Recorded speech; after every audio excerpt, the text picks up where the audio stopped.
বাংলায় আপনাদের একটা খবর দেখিয়েছিলাম, ছানি অপারেশন। আর ছানি অপারেশনের পরেই অন্ধকার। 20 থেকে 25 জনের ছানি অপারেশন হয়, তারপরেই অন্ধকার। আবার নতুন করে আরো 4 জনের চোখে সংক্রমণ। আরো একবার আপনাদের জানিয়ে রাখি, মেটিয়া ব্রুজের যে সুপার স্পেশালিটি হাসপাতাল, সেখানে আবার নতুন করে আরো 4 জনের চোখে সংক্রমণ। এর আগেও নিউজ 18 বাংলায় আপনাদের দেখেছিলাম 20 থেকে 25 জনের চোখে ছানি অপারেশন হয় এবং সেই ছানি অপারেশনের পর তাদেরও সংক্রমণ হয়। আবার নতুন করে 4 জনের সংক্রমণ। সরাসরি চলে যাব, আমার সঙ্গে রয়েছে অভিজিৎ চন্দ্র রয়েছে। অভিজিৎ, এর আগে তোমার সঙ্গে আমার কথা হয়েছিল যে এইভাবে ছানি অপারেশন এবং ছানি অপারেশনের পর অন্ধকার নেমে আসে, আবার নতুন করে 4 জন। গাফিলতিটা ঠিক কোথায়, কোন জায়গাতে হচ্ছে, কি বলছে হাসপাতাল কর্তৃপক্ষ?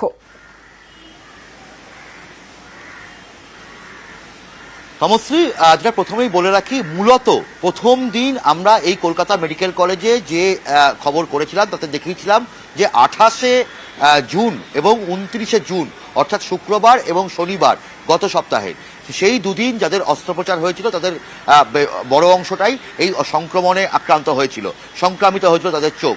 এবং তারপরে আমরা খবর করেছিলাম হচ্ছে 3 তারিখ বুধবার এই খবর সম্প্রচারিত করি এবং তার 3 তারিখের পর থেকেই এখানকার ওটি বন্ধ করে দেওয়া হয়।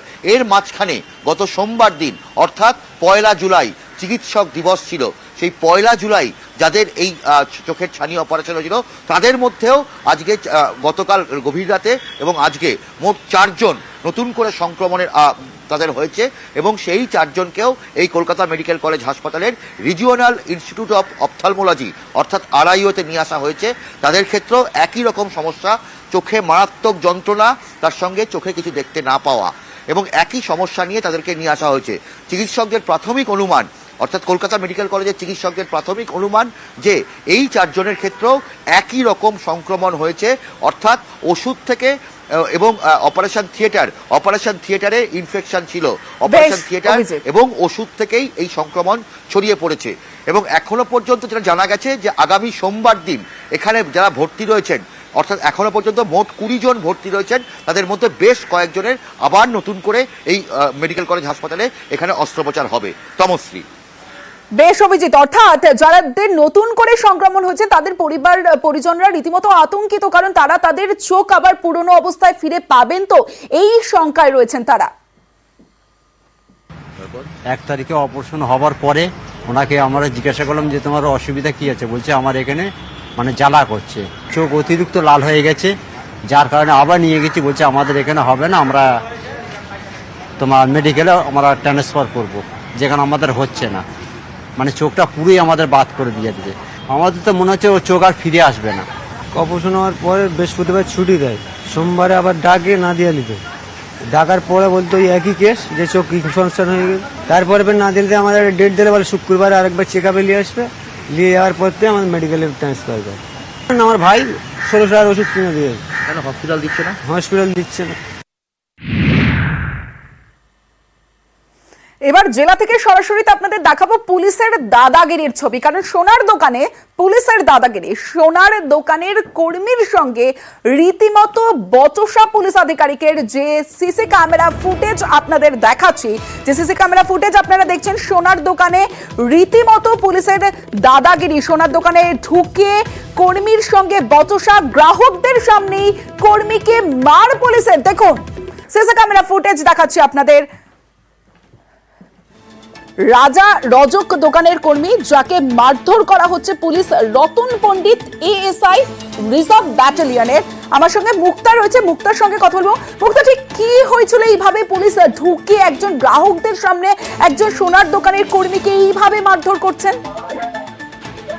তমশ্রী, রায়গঞ্জ শহরে এক নামী সোনার দোকানে পুলিশের ড্রেস পরে আসে, সেখানে এক শাখা কিনছিল সেই পুলিশ অফিসার, তার নাম জানা গেছে রতন পণ্ডিত। সে রায়গঞ্জ কসবা ব্যারাকে কর্মরত, সে ASI পদে রয়েছেন। কিন্তু সবচেয়ে বড় বিষয়, যখন শাখা কিনছিলেন তার সঙ্গে কথা বলতেই ঠাটায় এক কিন্তু সেই কর্মীকে চড় মারে এবং এই চড় মারাকে কেন্দ্র করে সেই দোকানে যারা কর্মীরা ছিল তারা কিন্তু আতঙ্কিত হয়ে পড়ে। সবচেয়ে বড় বিষয় যে যেখানে যারা রক্ষা করে তাদেরই যদি এরকম ব্যাপার হয়, সেই ব্যাপারটা নিয়ে কিন্তু প্রশ্ন তুলছে ব্যবসায়ী সংগঠন। তাদের বক্তব্য যে পুলিশের ড্রেস পরে এসে দাদাগিরি করছে এবং যে যারা রক্ষা করছে তাদের যদি এরকম ব্যাপার হয় তাহলে তো সাধারণ মানুষ কোথায় যাবে? তবে পুলিশ সুপার জানিয়েছেন যে এই ঘটনার খবর পেয়েছে এবং কসবা ব্যারেকের যে অফিসার রয়েছে তাদেরকে তদন্তের ভার দেওয়া হয়েছে, টোটালটাই খতিয়ে দেখছি। তবে এই যে ব্যবসায়ী সংগঠন তার বিরুদ্ধে থানায় অভিযোগ করবে বলে জানিয়েছেন, কারণ এই ঘটনায় পুলিশের ড্রেস পরে যে ওই দোকানের কর্মচারীকে যে ঠাটায় থাপ্পড় মারছেন একেবারে কিন্তু কাম্য নয় বলেই জানাচ্ছেন দোকানের মালিক এবং ব্যবসায়ী সংগঠন। এই পুলিশের ব্যবহারকে কেন্দ্র করে কিন্তু রায়গঞ্জ শহরে একটা বা বিভিন্ন যে দোকানগুলো রয়েছে, সোনার দোকান থেকে বিভিন্ন দোকানগুলো রয়েছে, তারা কিন্তু আতঙ্কিত হয়ে পড়েছে। সমশ্রী, বেশ,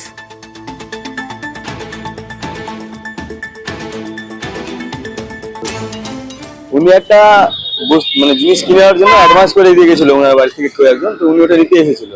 তো নিতে আসাতে ওনাকে বাকি যে অ্যামাউন্টটা বাকি ছিল সেটা ওনাকে বললাম পেমেন্ট করতে। তো পেমেন্ট করার সময় উনি কথা যেভাবে বলছিল আমি বুঝতে পারলাম যে উনি ড্রিঙ্ক করেছিল প্রচুর পরিমাণে।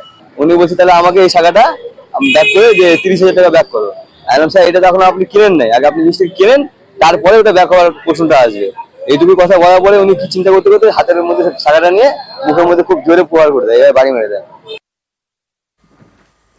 জেলা থেকে সরাসরিতে এবার একটু উত্তরের পরিস্থিতির দিকে নজর রাখতেই হবে, কারণ ফের জল বাড়লো তিস্তার। কালিম্পং দার্জিলিং এ যে রাস্তা জল থই থই অবস্থা, যে ছবি আপনারা দেখছেন দার্জিলিং এর ছবি আপনাদের দেখাচ্ছি, অবিরাম বৃষ্টি আর এই বৃষ্টিতে জল থই থই, উদ্বেগ বাড়ছে তিস্তা পারে। সিকিমে অবিরাম বৃষ্টি, নাগারে বৃষ্টি কালিম্পং দার্জিলিং এ, ফের জলস্তর বাড়লো খরস্রোতা তিস্তায়।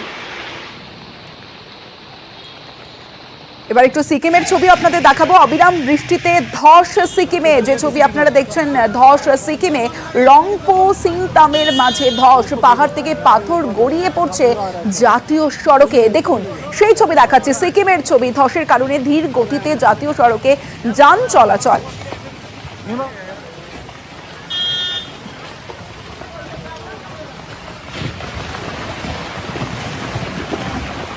বিভিন্ন জায়গার ছবি আপনাদের দেখাচ্ছি, সরাসরি চলে যাব। আমার সঙ্গে পার্থ রয়েছে, পার্থর সঙ্গে কথা বলবো। পার্থ, যে পরিস্থিতি, সত্যি যে পরিস্থিতি, তিস্তার জল বাড়ছে একদিকে, অন্যদিকে পাথর সিকিমে যে ছবি দেখছি, অন্যদিকে দার্জিলিং এই ধসের কারণে টয় ট্রেন বন্ধ করে দেওয়া হয়েছে, ওভারঅল কি সিচুয়েশন একটু জানবো তোমার কাছ থেকে।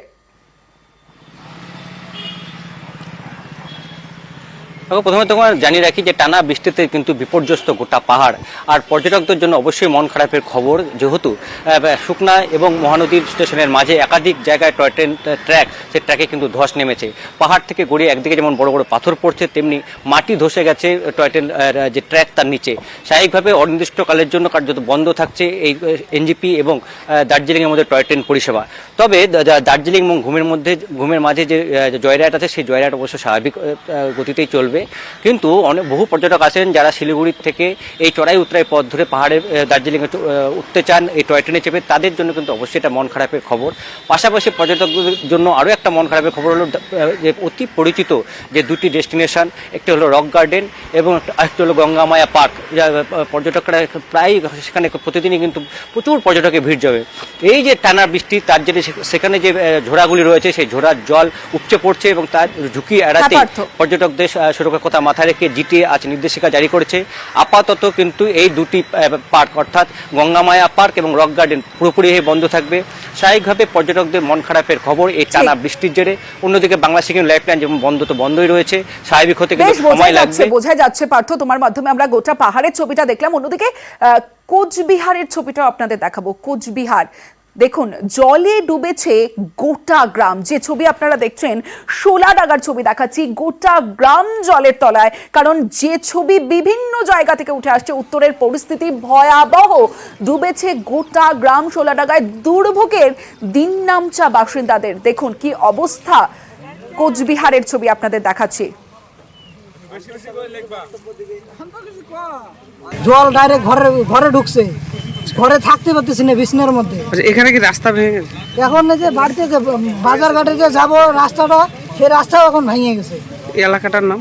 এই এলাকাটার নাম শোলাডাঙ্গা। এবার দেখাবো ধরলা নদীর গ্রাস, আর সেই গ্রাসে নদী গর্ভে গ্রাম। নদী ভাঙনে তলিয়ে গেল 15টি বাড়ি। যে ছবি, দিনহাটার ছবি আপনাদের দেখাচ্ছি। দিনহাটায় যেখানে চিন্তায় জারি ধরলা দড়িবস গ্রামের বাসিন্দারা। ভাঙন আতঙ্কে ঘুম উড়েছে নদী পাড়ের বাসিন্দাদের। সরাসরি চলে যাব, শুভঙ্কর রয়েছে আমার সঙ্গে, শুভঙ্করের সঙ্গে কথা বলবো। শুভঙ্কর, রীতিমতো ভয়াবহ সেই ছবি, 15টা বাড়ি জলের তলায়। কি পরিস্থিতি, সেখানকার মানুষজন এখন কোথায় রয়েছেন, তারা কি চাইছেন? হ্যাঁ দেখো, প্রতি বছরই এই ধরলা নদীতে নদী ভাঙে এবং এর ফলে এখানকার যে চাষের জমি, বিঘার পর বিঘা চাষের জমি, বাসিন্দাদের বাড়ি নদী গর্ভে চলে যায়। এটা নতুন কিছু নয়, প্রতি বছরই বাসিন্দারা ব্লক প্রশাসন থেকে সেচ দপ্তরের কাছে, আধিকারিকদের কাছে অভিযোগ জানায়, কিন্তু কাজের কাজ কিছু হয় না।